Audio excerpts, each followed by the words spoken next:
Greetings, good man. Having trouble with your well? That's what I read. Aye. 'Tis haunted. Has been for a good 20 years. 20? So why'd you put out a notice just now? 'Cause earlier on we drew our water from the river. But so many corpses floating in it after the battle it's turned noxious. My daughter Mandy drank half a pitcher. Fell dreadful ill, can't keep nothing down. She grows worse by the day. Herbalist claims you fight a fever with drink. And not beer nor cider, but water. Clear, pure water. And where am I to get that if not from the well? But first, the ghost's got to be driven away. And it don't let any man near. This ghost.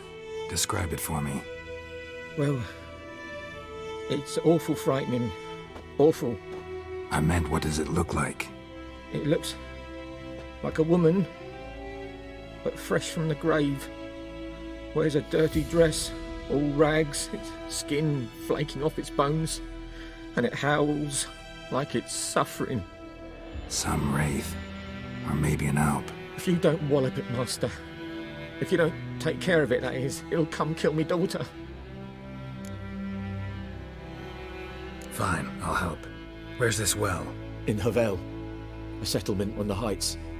It's abandoned now, no one ventures there on account of the ghost being about. Drive it off, please.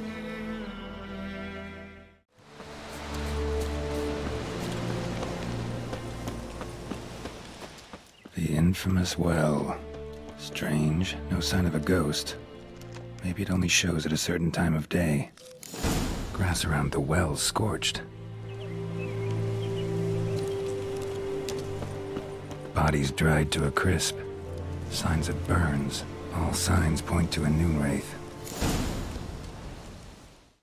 Despite what is commonly thought, peasants do not interrupt their labors at midday to get out of the sun. They do it to avoid Noonwraiths. On particularly searing summer days, when the sun reaches its zenith, wraiths will at times appear, resembling sun-scorched women dressed in long white robes. These are Noonwraiths, the spirits of young women and girls who died violent deaths right before their weddings.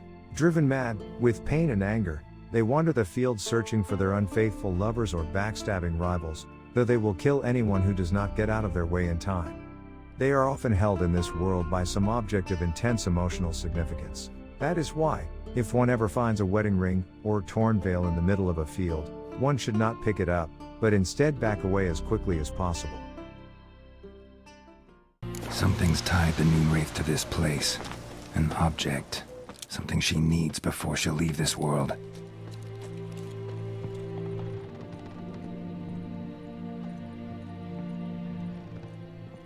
A man. Stabbed with a knife, died on the spot. Animals fed on his body, picked his skeleton clean. More blood stains over there. But it's not his blood. A journal. Might be useful. It's happened.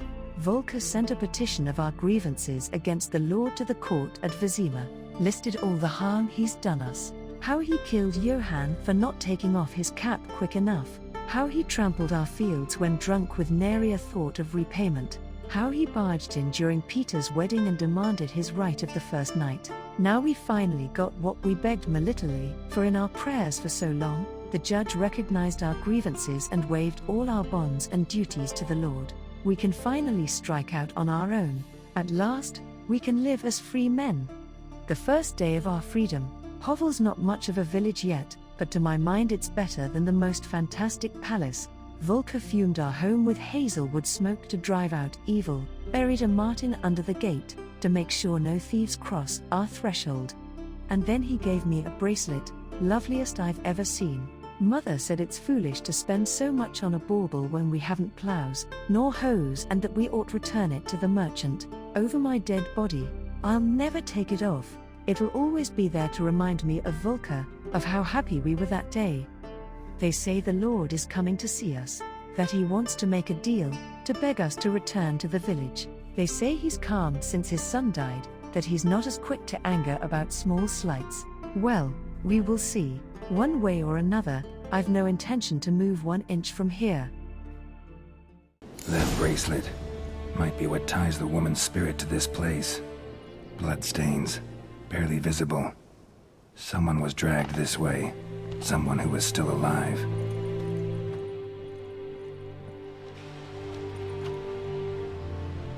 Palm prints in blood. Small hands. A woman's. Someone dragged her out. She was wounded. Fought for her life. No body in sight, but might still find some tracks. Under the right conditions, bloodstains can remain visible for decades. Another print by the well.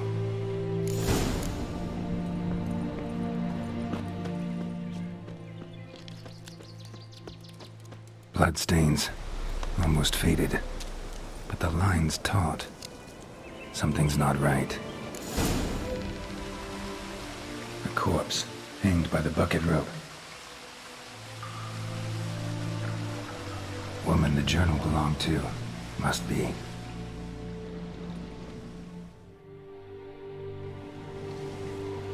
Wide pelvis, small jaw. A woman. Around 30, judging by the teeth. Left arm's missing. Need to cremate the remains. Gotta find the object that binds her to this place before I do, though. Was she wearing the bracelet from her husband? Might be why her arm fell off. Gotta jump down there. Hope I don't break my legs.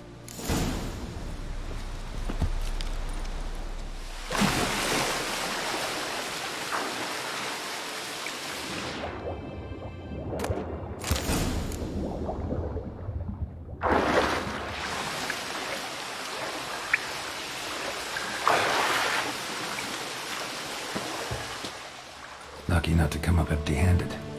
A bracelet with an inscription. To Claer, from Volker.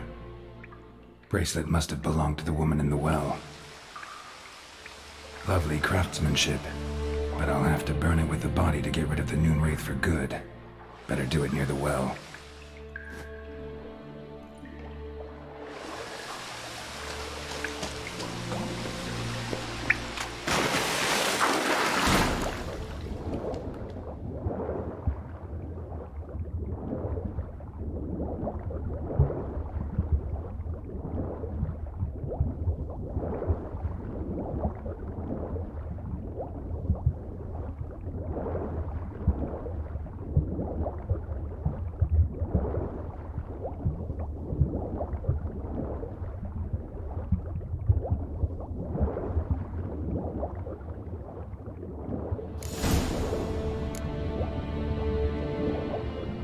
Need to prepare for this fight.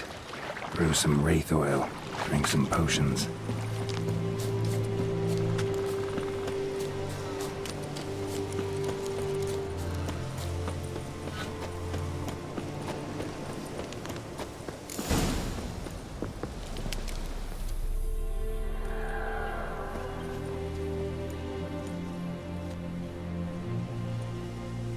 And the bracelet. Igni.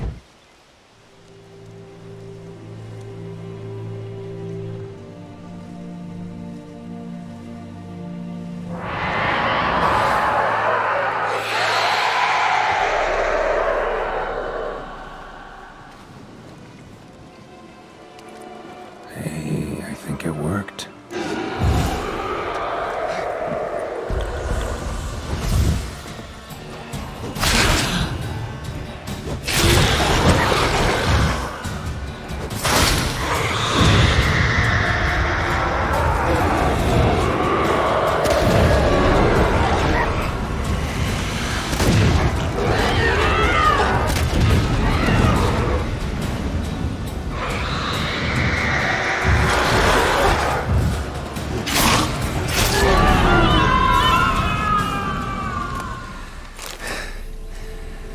She's gone. For good.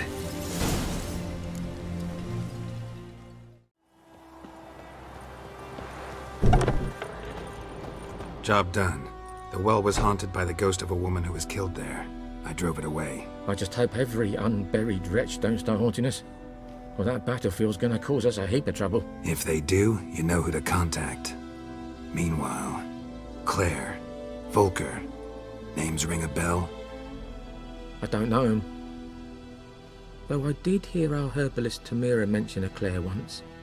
Same one, maybe? Your reward, Master Witcher. The gold I'd hid away for Mandy's dowry. Without you, she'd never have lived to wed.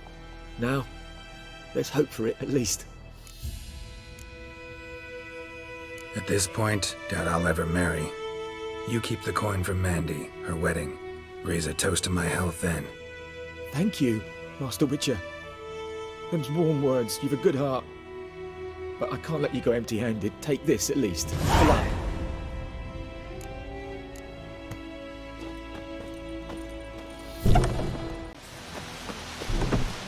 Yes? Listen, ever heard of a woman named Claer? Lived around here? Heard of her? A mild way to put it. Claire was a friend. The only person dear to me in all of White Orchard. Until her husband, Volker, quarreled with the lord of the manor. He then gathered the family, moved out into the woods to start a new settlement. The lord and his retinue rode there to convince them to return. They were to be civil. No forcing, no bloodshed. But you saw. Word is Claire said something about the lord's son, Florian. Something that made the lord furious. But who knows the truth? Lots of misfortune for such a small village. 'Tis so in every village. Even the smallest. You need only ask. But let's not end on a teary note. Here, a bit of solace.